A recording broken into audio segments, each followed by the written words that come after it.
রহমতুল্লাহি বরকাতু। ফেসবুক ভাইয়েরা, আমার টিকটক ভাইয়েরা, সবাইকে আমার সালাম।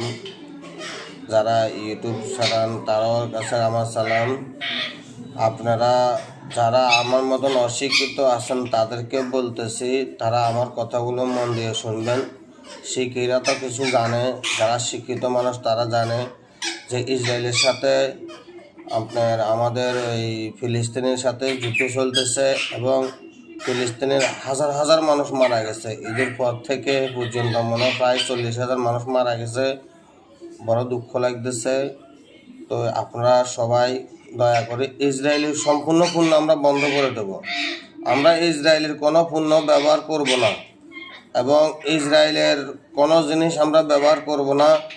যে আমাদের মুসলিমের উপরে এত অত্যাচার নির্যাতন চলতেছে, তা আমরা ইসরায়েলের জিনিস ব্যবহার করে কোনো লাভ আছে?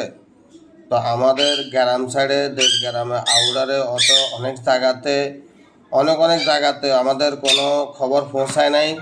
তো সবাই একটু খেয়াল রাখবেন, সবাই একটু ফলো করবেন। দেশ গ্রামের মানুষ অনেকগুলো আছে, খেয়াল রাখতেছে না, ফলো করতেছে না। ইসরায়েলে কোনো পণ্য ব্যবহার করা যাবে না, সব বন্ধ করতে হবে। এটা আপনারা সবাই অনুরোধ রাখলো এবং আমার মতন অশিক্ষিতদেরকে বলতেছি আর কি। শিক্ষিতর কেন, ওরা তো জানে। তো অশিক্ষিতরা আপনারা খেয়াল রাখবেন, ইসরায়েলি কোনো পণ্য আমরা ব্যবহার করব না এবং কাউকে ব্যবহার করতে দেব না। আর কোনো যদি ইসরায়েলি পণ্য কেউ ব্যবহার করতে চায় তাদের বিরুদ্ধে আমরা অ্যাকশন নেব ইনশাআল্লাহ। আসসালামু আলাইকুম।